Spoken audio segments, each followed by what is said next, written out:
আমাদের শিক্ষক সংগঠনের অন্যতম সাথী সম্মানীয় বিপ্লব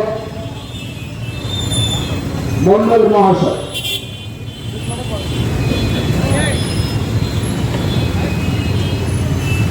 ধন্যবাদ ইন্দ্রনীলকে এই মঞ্চে উপস্থিত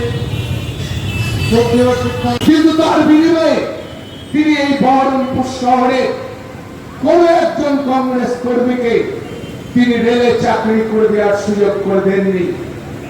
তিনি করে দেননি কোন ধরনের আর্থিক সংস্থানের সুযোগ। পশ্চিমবঙ্গ প্রাথমিক শিক্ষক সমিতি শিক্ষকদের নেতৃত্বে যে পথসভা উপস্থিত মাননীয় সভাপতি সাহেব, আমার শ্রদ্ধেয় দাদা দীপশিব রায়, ইন্দ্রনীলদা, সঞ্জয় দা, দিভা এবং আরো যারা আছে প্রত্যেকে সকলের নাম আমি জানি না, শিক্ষকদেরকে বহরমপুর শহর আইন শিক্ষক থেকে আমার শ্রদ্ধা প্রণাম। বিষয় লোকসভা নির্বাচনকে সামনে রেখে আজকের এই পথসভা। আমরা বহরমপুরের মানুষ, বহরমপুর লোকসভা কেন্দ্রের মানুষ আগামী 13 মে আমাদের নির্বাচনের দিন ঠিক করছে, নির্বাচন করছে। আর দুজন বক্তা আছেন, আপনাদের ধৈর্য চ্যুতি ঘটাবো না। এবারে আপনাদের সামনে বক্তব্য রাখবেন আমাদের শিক্ষক সংগঠনের জেলার জেনারেল সেক্রেটারি, তৃণমূল কংগ্রেসের জেনারেল সেক্রেটারি, কুতুবপুর হাই স্কুলের শিক্ষক, বিশিষ্ট লেখক ইন্দ্রনীল চৌধুরী মহাশয়। তাকে বক্তব্য রাখার জন্য আরেকজন আছেন, তিনি জলপাইগুড়ির তাদের সভাপতি। বড় ডক্টর কি নাম দিয়েছে, আমি প্রতিটা অ্যাকাউন্টে 15 লক্ষ টাকা করে ভারতবর্ষের প্রতিটা নাগরিকের অ্যাকাউন্টে 15 লক্ষ টাকা করে দিব। বন্ধু, এই এলাকার কোন মানুষ প্রধানমন্ত্রী 50 টাকা পেয়েছেন পাননি। শুভেন্দু অধিকারী ছোট নেতা, ছোট দল, উনি কি বলেছেন, মমতা ব্যানার্জি লক্ষ্মী ভান্ডার দিচ্ছে 1000 টাকা। আমরা যদি ক্ষমতায় আসি, আমরা যদি লোকসভায় ক্ষমতায় আসি, তাহলে পশ্চিমবঙ্গে মহালক্ষ্মী ভান্ডার করে দিব। কত টাকা দিব? 5000 টাকা করে দিব। দাদা শুভেন্দু অধিকারী, উত্তরপ্রদেশ আপনাদের লক্ষ্মী ভান্ডার আছে তো? গুজরাট আপনাদের লক্ষ্মী ভান্ডার আছে তো? ভয় দিবেন না বাংলার মানুষকে। আপনারই নেতৃত্বায় প্রথম কাজ হবে অনৈতিক ভাবে তৃণমূল সরকারটাকে ভেঙে দিব। তারপর মমতা ব্যানার্জির স্বপ্নে লক্ষ্মী ভান্ডারটা বন্ধ করে দেব। গরিব মানুষের ভাত কেড়ে নিবে। তাহলে ভাবুন, ও বলছে লক্ষ্মী ভান্ডার বন্ধ করবে, শুভেন্দু অধিকারী বলছে 5000 টাকা দিবে, নরেন্দ্র মোদী 15 লক্ষ টাকা করে দিয়েছে। এদের কথা কারুর সঙ্গে কারুর মিল নাই। গল্পটায় হচ্ছে ঝঞ্ঝাকে জল।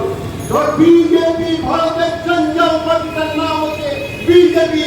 একটা কথা বলে শেষ করে দিয়ে যাবো, গোটা ভারতবর্ষ পৃথিবীর মধ্যে 3টে দুর্নীতিগ্রস্ত দল আছে। একটা আছে পাকিস্তানের নওয়াজ শরীফের দল, আর একটা আছে ভারতবর্ষের বিজেপি দল, আর একটা আছে কিউবার একটা রাজনীতি দল। এটা আমাদের কথা না, মমতা ব্যানার্জির কথা নয়, দিল্লির কথা নয়, আমেরিকার একটা প্রসিদ্ধ পেপারে বলেছে এই কথাটা। তাই বলছি, জঞ্জাল পার্টি হচ্ছে সাবধান। এবারে ভোট দেন মমতা ব্যানার্জিকে। এইবারে আমি আমার বক্তব্য শেষ করলাম। জয় হিন্দ, বন্দে মাতরম, মহামাটি মানুষ জিন্দাবাদ, মমতা ব্যানার্জি জিন্দাবাদ, অভিষেক ব্যানার্জি জিন্দাবাদ, নন্দগোপাল মুখার্জি জিন্দাবাদ, আমার নেতা দেব চন্দ্র রায় জিন্দাবাদ। প্রোগ্রাম সম্বন্ধীয় কিছু কথা আজকে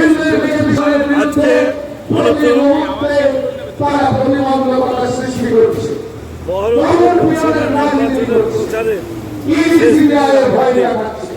আমরা বহরমপুর ওয়ার্ডে মাধ্যমিক শিক্ষক সমিতির পক্ষ থেকে মানুষকে সচেতন করা প্রত্যেকটা এই বহরমপুর শহরের মানুষ, মানুষকে রাজনৈতিক সচেতন মানুষ, যে কেন ইস্যু তারা সব কিছু পর্যবেক্ষণ করছে। কেন প্রয়োজন এই আজকে বার্তাটা মানুষের কাছে আমরা কেন্দ্রের বিজেপি সরকার মমতা 100 বন্দ্যোপাধ্যায় দিনের কাজে সামাজিক প্রকল্প 6,913 কোটি টাকা তুলে ধরছে।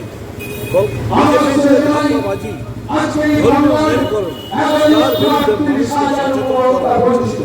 ভোট এলেই কেন্দ্রের কাছে বকেয়া পাওনার পরিমাণ ইস্যু ছাড়া 8,137 ইস্যু নয়। কোটি টাকা। এই ভোটটা যে ভারতবর্ষের বুকে কেন্দ্রের স্বরাষ্ট্রনীতি সরকার তৈরি হবে, বিভিন্ন অজুহাতে অর্থনীতি তারা এই উন্নয়নকে পলিসি তৈরি স্তব্ধ হবে, করার জন্য এইটা বোঝাচ্ছি। বাংলার এটা রক্ত পৌরসভা আটকে রেখেছে। ভোট নয়, বিগত এখানে দিনে ট্রেন তৈরি মমতা বা ব্যানার্জি জলের সমস্যা বা আলো তিনি প্রতিশ্রুতি দিয়েছিলেন, কথা নিয়েছিলেন এটা বোঝাচ্ছি যে যে বাংলার গুরুত্বপূর্ণ 100 দিনের এই ভোট যে শ্রমিক আজকে যাকে আমরা 22 লক্ষ 25-26 বছর তাদেরকে তাদের বকেয়া অর্থ ফেরত দেবে। সঙ্গে দিয়েছেন মমতা ব্যানার্জি। ভারতবর্ষের মানুষের এই নির্বাচনের পরে আবাস যোজনা এই শহরের মানুষের ভোট থাকে মানুষের সঙ্গে তাদের ঘর তৈরি টাকা বরপুরে মানুষের কোনো কাজ করেনি। এইটা আমরা বলতে চাইছি মানুষের কাছে। তাই মেয়ে তোর বউ তোর মাকে জিজ্ঞাসা কর তারা ভোটটা কাকে দেবে। ঠিক আছে, আমি কালকে তোকে জানিয়ে বলবো। বুঝা ওই ভক্ত আমার বন্ধুটা গিয়েছে প্রথমে তার ছেলের কাছে, গিয়ে বলছে বাবা বহরমপুর শহরের অবস্থা ভালো না, অনিল চৌধুরী যদি না দিতে আমার দিন রাত্রি খুন খারাপই হবে, তুই বাবা অনিল বাবুকে ভোটটা দিস। ও বলল বাবা তুমি এ কথাটা বলতে পারলা, তুমি কি করে বললা? কারণ ওই মমতা ব্যানার্জির সাইকেলে আমি এখনো কলেজ যাই, মমতা ব্যানার্জি পশু বাংলার টাকাতে আমি এখন পড়াশোনা করি। বাবা আমি পারবো না তোমার ওই অনিল বাবুকে ভোট দিতে, আমার ভোটটা মমতা ব্যানার্জিকে দিব। তুই দিবি না? ঠিক আছে। তারপর সে তার মেয়ের কাছে গেল, বললো মা এবার ভোটটা কিন্তু অনিল চৌধুরীকে দিবি। জানিস তো দিনকাল খারাপ, তুই বড় হচ্ছিস বহরমপুর শহরে, মেয়েদের নিরাপত্তা দরকার, অনেক নাতাদের নিরাপত্তা কেউ দিতে পারবে না, তাই ভোটটা দিবি। মেয়ে বলল বাবা তুই ভুলে গেলা সেই করোনার সময় যখন অনলাইনে ক্লাস হচ্ছিল, আমি তখন মোবাইল কিনবার জন্য তোমার কাছে টাকা দিয়েছিলাম, তুমি আমাকে টাকা দাওনি। মমতা ব্যানার্জি আমাদের 10,000 টাকা করে দিয়েছিল, আমরা ট্যাব ফোন কিনেছি, সেই ফোনে আমি অনলাইন ক্লাস করছি। মমতা ব্যানার্জির টাকায় আমি শিক্ষা পেয়েছি, সেই টাকা দিয়ে আমি আজকে উচ্চ শিক্ষা করছি। তাই বলছি বাবা আমি ভোটটা মমতা ব্যানার্জি ছাড়া অন্য কাউকে দেবো না। তো দিবি না? ঠিক আছে। তারপর সে তার বউয়ের কাছে গেল, বউকে গিয়ে বললো এবার ভোটটা কিন্তু অনিল বাবুকে দিতে হবে, কারণ দিনকাল খারাপ, ছেলে মেয়ে বড় হচ্ছে। বলি তুমি কি বললা? অনিল বাবুকে ভোট দিব? তুমি কি জানো প্রতি মাসে একটা কাজ করাও তুমি আমাকে দাও না? অনিল আজ মমতা ব্যানার্জি আছে বলে আমরা লক্ষ্মী ভান্ডার পাই, আমি শুধু আমার ভোটটা দেব না, আমার মতন অনেক ভাইকে আমি গিয়ে বলবো মা বোনেদের তোরা ভোটটা মমতা ব্যানার্জিকে দিস। দিদিকে দেখছি ওই বিজেপি লোকরা বলে বেড়াচ্ছে ওরা ক্ষমতায় এলে পরে লক্ষ্মী ভান্ডার তুলে দেবে, তাই মমতা ব্যানার্জি বাংলায় থাকবে, তার জন্য আমরা জোর করেছি। তুমি আমাকে কথা বলবো না, তুমিও ভোট দিবে না? না। তখন সে তার মায়ের কাছে গেল, মা তুমি আমার অনিল বাবুকে ভোট দিও, আমি সবসময় অভিজ্ঞতার সঙ্গে থাকি, তুমি ভোট না দিলে তোমার একটা ভোট অতি মূল্যবান। মা বললো বাবা তুই কি বললি? আজ থেকে 3 মাস আগে আমি শয্যাশায়ী হয়ে পড়েছিলাম, তোর তখন হাতে টাকা পয়সা সেরকম ছিল না, তুই আমাকে সেরকম টাকা দিয়েছিলি, তুই আমাকে ভর্তি করে দিয়েছিলি সিটি হাসপাতালে, সেখানে মোটা টাকার বিল হয়েছিল, সেই টাকাটা আমরা পেয়েছিলাম স্বাস্থ্যসাথী কার্ডের মাধ্যমে। মমতা ব্যানার্জি যা স্বাস্থ্যসাথী কার্ডের দিল, যে মহিলাটি আমাদেরকে বাঁচিয়েছে, তুই আমার পুনর্জন্ম দিল, তাকে আমি ভোট দিব না? সে কি হয়? তুই চলে যা, ভোট আমরা মমতা ব্যানার্জিকেই দিব।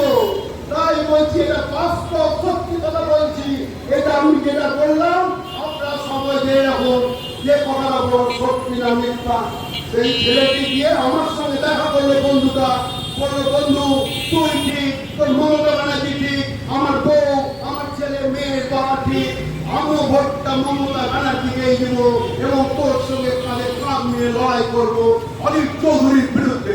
এটা আমার কথা না, অনিল তার খোঁজ ছেলের কথা, বিশ্বাস করুন। অনিল বড় বড় কথা তিনি বলছিল, আমি বলছি এটা 100% সত্যি কথা বলে গেলাম। আর একটা কথা বলে বিজেপির সম্বন্ধে, বিজেপি